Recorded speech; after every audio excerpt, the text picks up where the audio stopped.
Hi everybody, it is February 7th, 2013, and tonight I want to try to answer a question that came from a viewer, Cousin95 Dupree, who asked on yesterday's video, how did I know that I was a woman? Like, how did I guess at one, is it just something that I always knew, or, how did I sort of figure it out? And this is it's a pretty common question that I've been asked, at certain points throughout my life, and I'm not satisfied with the answer that I've ever been able to give for it.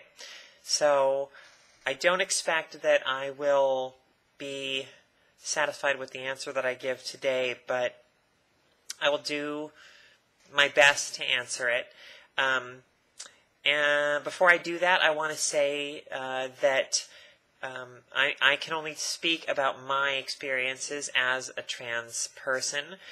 They are my own, and they are very different from the experiences of many other trans people. And if you are watching this and you think you might be trans, and then you hear me talking about my experiences and they don't sound anything like your experiences, that doesn't mean that you're not trans or anything like that. Your experiences my experiences aren't more valid than yours or anyone else's. They're just my own. So, okay. The reason that I'm never satisfied with my answers, I'm not sure that it's possible to really articulate in words my experience of being trans such that anyone else can completely understand it. I think that it requires a certain amount of just faith from other people that I know myself and I know my own experiences. So what I can tell you is that when I was, very young, 3, 4, probably more like 4 or 5, and so on, there'd be times that I'd feel an interest in doing certain things that might be sort of generally categorized as like feminine, the sorts of things that in a stereotypical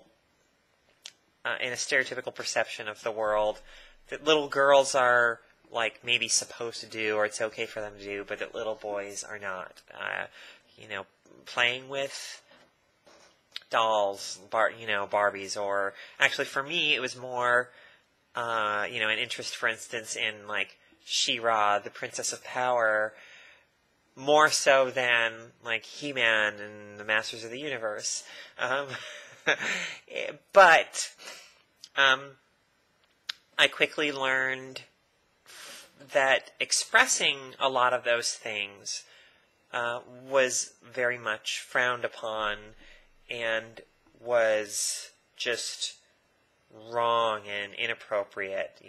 The cues, the responses that I would get from just parents, teachers, whatever, society in general, taught me at a very young age that there was something wrong with me feeling that way, with me kind of wanting those things, or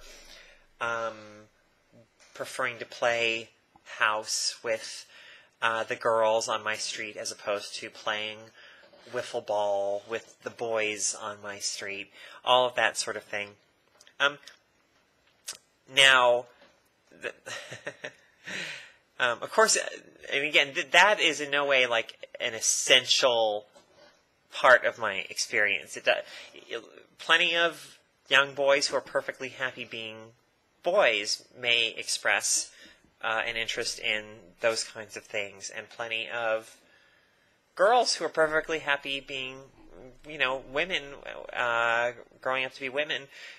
I'm, no doubt, preferred G.I. Joes and He-Man and stuff to She-Ra and Barbie and whatnot. So that's, I'm not trying to kind of draw a line and say, well, because I was interested in She-Ra, that, I know that I was and am, female. That's not it at all.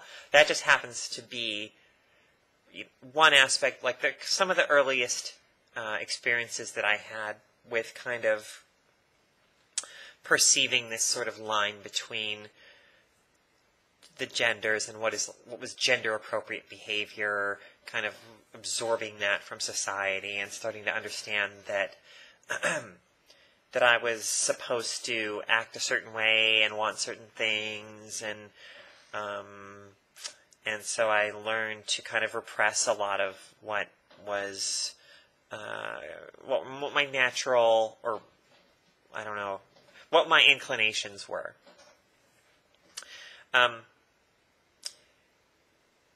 So the years went by, and at a certain point, I think I was 9, is when I had the sort of epiphany, the realization that I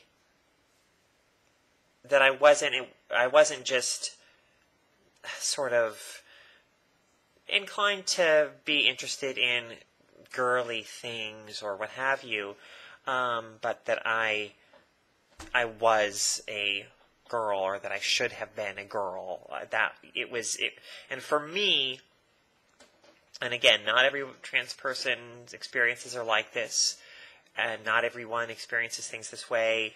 Not every trans person has this sort of perception of what it is to be trans. But from that point on, really, the sense of something being wrong, the sense that I was not really supposed to be a boy, that I shouldn't have been a boy, or was just unshakable. I mean, it was a constant presence, a constant source of pain, and the sort of thing where I would, just before bed, every night, I couldn't help it. I would just lay there and just wish so hard, my whole soul just screaming out, that in the morning, when I woke up, that magically I'd be a girl.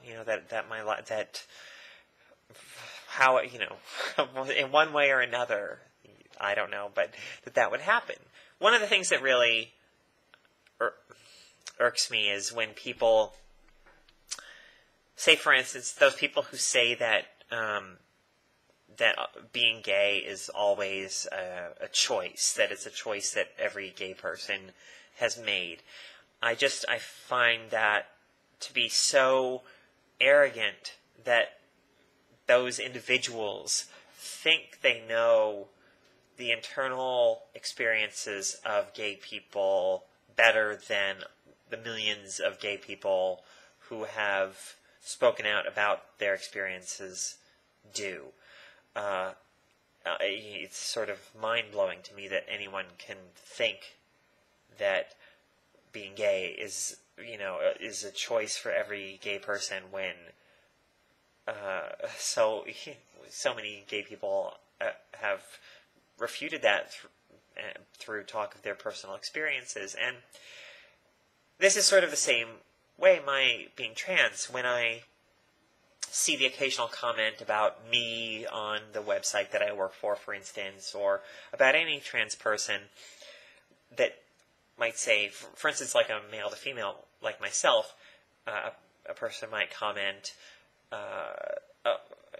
that, oh, you're so confused, you're just, pretending to be a woman, but that's not really who you are. It's so sad that you're so confused and that you don't know who you are. No, you're the one who's confused. I know myself very well, and I know the experiences that I have had, and I understand who I am, and I am not alone. There's thousands and thousands and thousands of trans people in the world, and we know who we are. We know our own experiences much better than you do. So, so it's, even though it's extremely difficult, if not impossible, to sort of communicate how we know we're trans, or at least I'm not fully capable of doing it, finding the right words to kind of totally communicate that experience to you. I hope that people just have an open mind and trust that we know ourselves and we know our experiences better than anyone else. That was a bit rambly and incoherent at times. And I went on some tangents, and I'm not sure that everything I said made sense, but I hope that to some extent kind of addresses that question for anyone who may be interested in my answer to it. Thank you, as always, for watching. If you have any questions or comments or suggestions for future videos or anything at all like that, please feel free to leave them in the comments below, and I will talk to you again soon. Have a good night. Bye.